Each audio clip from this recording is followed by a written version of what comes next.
আজকে বহুদিন পর যাচ্ছি বনগাঁতে। বনগাঁতে কেন যাচ্ছি আর এদিকে ঠাকুরনগর কেন এরকম খারাপ অবস্থায়, সবটা এই ভিডিওতে তোমাদের সাথে শেয়ার করব। চলো দেরি না করে একদম প্রথম থেকে আজকের ভিডিওটা শুরু করা যাক। Hello everyone, welcome back to my mini blog. কেমন আছো তোমরা সকলে? আমি তোমাদের সকলের প্রিয় রত্না। আমার নতুন একটা মিনি ভিডিওতে সবাইকে জানাচ্ছি ওয়েলকাম। কেমন আছো বলতে কিন্তু অবশ্যই ভুলবে না, অবশ্যই একটা ছোট্ট কমেন্ট করো যে কেমন আছো তোমরা। এদিকে দেখো আমি বাড়ির থেকে বেরিয়ে পড়েছি, গুটি গুটি পায়ে প্ল্যাটফর্মে যাচ্ছি। জানো তো আমাদের ঠাকুরনগরের বেশ কিছু প্ল্যাটফর্ম ভাঙা, মানে ঠাকুরনগরের কি প্রত্যেকটা প্ল্যাটফর্ম ভাঙা পড়েছে, তার মধ্যে আমাদের ঠাকুরনগরটা এতটা চোখে লাগছে না কেন জানো তো? কারণ ঠাকুরনগরে কিন্তু অনেক আগের থেকেই 2 নম্বর প্ল্যাটফর্ম পরিষ্কার করা হয়েছে, মানে যাবতীয় যা দোকানপাট ছিল সব কিন্তু অলরেডি ভাঙা হয়েছে। সেটা কিন্তু এই সরকারের যে নতুন ঘোষণা হয়েছে তার বহু আগে, কারণ আমাদের ঠাকুরনগর প্ল্যাটফর্মে অলরেডি সাবওয়ে প্রায় কমপ্লিট হয়েই গেছে। আর তার থেকে বড় কথা, আমাদের ঠাকুরনগরে কিন্তু 3 নম্বর প্ল্যাটফর্ম হবে, যে কারণে সব কটা দোকান কিন্তু উচ্ছেদের কথা আগের থেকেই বলা হয়েছে। আর এখন যখন উচ্ছেদের জন্য প্রত্যেকটা প্ল্যাটফর্ম ভাঙা হচ্ছে, তখন কিন্তু আমাদের 1 নম্বর প্ল্যাটফর্মটাও ভেঙে গেল। এই 1 নম্বর প্ল্যাটফর্মের এখানটায় কিন্তু ছিল কমলেশের দোকান, যে পরোটাটা আমরা সবাই খুব ভালো খাই। আর দেখো ঠাকুরনগর পুরোপুরি ফাঁকা হয়ে গেছে। যেহেতু অলরেডি আমাদের ঠাকুরনগরটা 2 নম্বর প্ল্যাটফর্ম ফাঁকা ছিল, তাই সেরকম একটা মনে হচ্ছে না, কিন্তু হাবড়া স্টেশনটা জাস্ট চোখে দেখা যাচ্ছে না, এতটা খারাপ লাগছে। সেটা তো আমি এর আগের ভিডিওতে তোমাদের সাথে শেয়ার করেই দিয়েছি। যাই হোক, পুরোপুরি ঠাকুরনগর প্ল্যাটফর্মটা ফাঁকা। দেখো এখানে কত কত দোকান ছিল, যেসব দোকান সব কিন্তু ভাঙা পড়ে গেছে। আর এই যে জায়গাটা দেখতে পাচ্ছ, আগে কিন্তু এখানেই আমাদের টিকিট কাউন্টার ছিল, যেটা কিনা অনেক আগেই বন্ধ হয়ে গেছে। নতুন টিকিট কাউন্টার স্টার্ট হয়েছে। আর এদিকে কত কত লোক তোমরা একটু দেখো, পুরো প্ল্যাটফর্মটা ফাঁকা। যাই হোক, আজকে আমি প্ল্যাটফর্ম ফাঁকা কি ভরা সেটা দেখানোর জন্য ভিডিওটা স্টার্ট করিনি। আমি আজকে যাচ্ছি বনগাঁতে। আর কেন যাচ্ছি বনগাঁতে সেটাও তোমাদের সাথে শেয়ার করব। হঠাৎ করে চোখে পড়লো এই জায়গাটা। আমাদের তো আগে হচ্ছে 1 নম্বরের নিচের থেকে জায়গা ছিল, আগে আমরা এখান থেকে হাঁটাচলা করতে পারতাম, কিন্তু এখন আর 1 নম্বরের পাশ থেকে যাওয়াই যায় না, কারণ 1 নম্বর প্ল্যাটফর্মের ওখানে কিন্তু নতুন নতুন ঘর করেছে, বাট সেই ঘরগুলো কিসের সেটা আমি জানি না।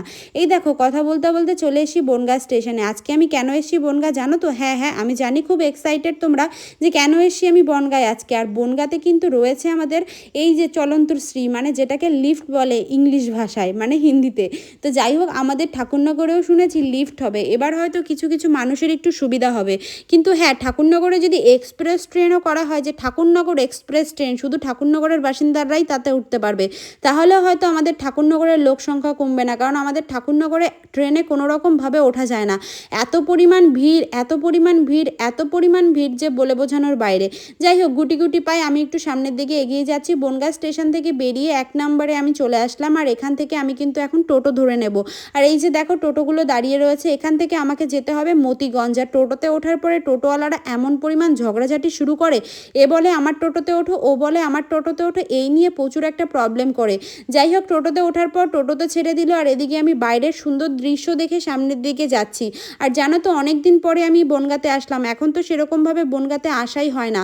আর বনগাঁতে আসার পর এই যে মন্দিরটা, এই মন্দিরটা কিন্তু আমার খুব ভাল লাগে। আর দেখো শিব ঠাকুরটাকে কি দারুণ লাগছিল, কিন্তু এটা না শিব মন্দির না, এটা হচ্ছে লোকনাথ মন্দির। আমি প্রথমে তো ভাবতাম এটা হয়তো শিব মন্দির, কিন্তু ওটা শিব মন্দির না, ওটা একটা বড় লোকনাথ মন্দির। যেহেতু শিব ঠাকুরটা রয়েছে, তাই সকলে মনে করে ওটা শিব মন্দির, যেটা কিনা আমিই মনে করতাম। তারপরে আর কি মতিগঞ্জ যাওয়ার পথে এখানটায় এই যে ব্রিজটা, এই ব্রিজটা আমার খুব ভাল লাগে। জানো তো, আগে আমি এই ব্রিজের এখানটায় এসে অনেক ফটো তুলেছিলাম। আর এই ব্রিজের উল্টো সাইডে রয়েছে কসমো বাজার, যেখানে কিনা বাই ওয়ান গেট ওয়ানে অনেকগুলো জিনিস নিয়েছিলাম। আজকে আমার এখানটায় আসার মেন উদ্দেশ্য এই মহারানীর জন্য।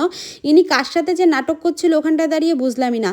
তো ঘড়ির মোড় থেকে আমি অন্বেষাকে নিয়ে এবার আমি টোটোতে উঠে পড়েছি, কারণ আমাকে আবার রিটার্ন যেতে হবে। তো আমার এখানটায় প্রায় 15 থেকে 20 মিনিট দাঁড়াতে হয়েছিল, তার মধ্যেই আমি ওকে পেয়ে গেছি। আর আজকে মেনলি ওকে নিতেই আসা হয়েছে বনগাঁতে। আর যেহেতু বনগাঁতে এসে একটা ছোট্ট ব্লগ করবো না তোমাদের সাথে, সেটা কি করে সম্ভব হয়? আমি রাস্তাঘাটে বেরালে তো আমি ফোনটা ক্যামেরা কখন অন করব সেই চিন্তায় থাকি। কোন দিন এরকম রুলস হবে যে রাস্তাঘাটে ক্যামেরা আর ইউজ করা যাবে না, সেদিন এই ব্লগারদের কি হবে সেটাই ভাবছি। আমি তো খুব বড় ব্লগার না, ছোটোখাটো একটা ব্লগার। আমার ভিডিও অফ হয়ে গেলে হয়তো আমার কোনো দুঃখ হবে না, কারণ আমি তো ফটো তুলতে ভালোবাসি। তাই আমার ভিডিও যদি অফ করা হয়ে যায় আমার কোনোই সমস্যা হবে না। কিন্তু আমি ভাবি সেই সব মানুষের কথা যারা দিন রাত শুধু ভিডিওর পিছনেই পড়ে থাকে, ভিডিও করে তাদের দিন যায়। এবার তাদের যদি এরকম একটা সরকার নিয়ম করে যে না, রাস্তাঘাটে ক্যামেরা অন করা যাবে না, কারণ আজকালকার মানুষে যা করে, ট্রেনে উঠে মানে ক্যামেরা অন, বাথরুমে গিয়ে ট্রেনে অন, ওয়ান, মানে টোটোর মধ্যে ক্যামেরা ওয়ান, সব জায়গায় ক্যামেরা ওয়ান। তো যদি ক্যামেরাটা অফ থাকে তাহলে ভিডিও ব্লগারদের কি হবে সেটা একটু কমেন্টে জানিও। কী সব চিন্তাধারা আমার মাথায় ঘোরে। যাই হোক, এই সানগ্লাসটা যে ওকে কে কিনে দিয়েছে ভগবানই জানে, ওর মুখের থেকে সানগ্লাসটা বড় হয়ে গেছে। এই সানগ্লাসটা পাপান পরলে তাহলে হয়তো মানা যেত, মানে মেয়ের মুখে না ওটা ঠিক যাচ্ছে না। যাই হোক, কিনে ফেলেছে, বাচ্চা মানুষ, কি আর করা যাবে। এবার আমি দেখো এই যে সিনেমা হলটা দেখাচ্ছি, এই সিনেমা হলে আমি বহু বছর আগে একবার সিনেমা দেখতে এসেছিলাম, সেটা পাগলু 2। তার মানে ভাবো পাগলু 2 কত আগে বেরিয়ে গেছে, সেই সময়কার কথা বলছি। তো যাই হোক, এখন আমি টুকটুক করে যাচ্ছি সামনের দিকে, কারণ এখন আমাকে ট্রেন ধরতে হবে, দেন বাড়িতে যেতে হবে। আর জানো তো, আজকে যাওয়ার পথে একটা জিনিস নোটিস করলাম যে প্রত্যেকটা জায়গা, প্রত্যেকটা পরিবেশ কিন্তু একটা নির্জুম হয়ে গেছে। কারণ প্ল্যাটফর্মের যেহেতু হকারদের উচ্ছেদ করা হচ্ছে, প্রত্যেকটা দোকান বন্ধ করা হচ্ছে, প্ল্যাটফর্মের উপরে কোনো দোকান আর থাকবে না, সেই কারণে সব জায়গার পরিবেশ কেমন যেন নির্জুম হয়ে গেছে। এটা তো আমার মনে হলো, তোমাদের কি মনোভাব সেটা কিন্তু কমেন্টে জানিও। আর এই যে মাঠটা দেখালাম, এই মাঠে অনেক বছর আগে একটা মেলা হয়েছিল, এখন মনে হয় মেলা টেলা হয় না। তখন ঘড়ির কাঁটায় প্রায় 3:11 বেজে গেছে, আর আমরা কিন্তু ধরবো 3:27 ট্রেনটা। আর সেই কারণে গুটি গুটি পায়ে চলে গেলাম টিকিট কাটতে, কারণ টিকিট না কেটে এখন যাওয়া যাবে না। যা দিনকাল পড়েছে, এখন তো টিকিটটা ম্যান্ডেটরি, টিকিট ছাড়া রাস্তাঘাটে বেরোনোটা একদমই উচিত না। আগেও যদি রুলসটা ছিল, কিন্তু এখন আরও রুলসটা বেশি পরিমাণ হয়ে গেছে। তো বলছি, অপমান হওয়ার থেকে বাঁচো। 5 টাকার জন্য কেন তোমরা 250 টাকা দিতে যাবে, এটাই আমি বুঝি না। এখনও কিছু কিছু মানুষ আছে যারা টিকিট ছাড়াই রাস্তাঘাটে বেরায়, তাদের ক্ষেত্রে বলছি এই জিনিসগুলো করো না। টিকিটটা কেটে নিজে বুক ফুলিয়ে সুস্থভাবে যাও, সেটাই বেশি ভালো হবে। আর এই যে আমাদের বনগাঁ স্টেশন, এই স্টেশনকে নিয়ে কি বলবো, এত ভালো লাগে চারিদিকের ফুল গাছগুলো। মনে হয় এখান থেকে একটা একটা ডাল যদি আমাকে কেটে দিত, আর সেই ডালগুলো দিয়ে চারা বানিয়ে বাড়িতে যদি লাগাতে পারতাম, কতই না ভাল লাগতো। কী সব চিন্তাধারা আমার মাথায় ঘুরে, দেখেছো। যাই হোক, এবার আমাদের ট্রেনটা ধরতে হবে, তাই লেট করলে হবে না, তাই দৌড়ে দৌড়ে যাচ্ছিলাম, কারণ ট্রেনের টাইম প্রায় হয়েই গেছে। আর একটা কথা তোমাদের সাথে শেয়ার করি, বনগাঁ থেকে কারা কারা আমার ভিডিও দেখো কমেন্টে কিন্তু জানাতে একদমই ভুলবে না। আমাদের যেহেতু 3 নম্বর প্ল্যাটফর্ম থেকে ট্রেন ছাড়বে, সেই কারণে আমি কিন্তু 3 নম্বর প্ল্যাটফর্মে চলে এসেছিলাম, কিন্তু এই সাইডে একটা পছন্দ জায়গা আছে, সেই জায়গার ফটোগুলো খুব তাড়াতাড়ি শেয়ার করব তোমাদের সাথে। যাই হোক, আজকের ভিডিওটা এই পর্যন্তই রাখলাম। ভিডিওটা কেমন লাগলো কমেন্ট সেকশনে জানাতে একদম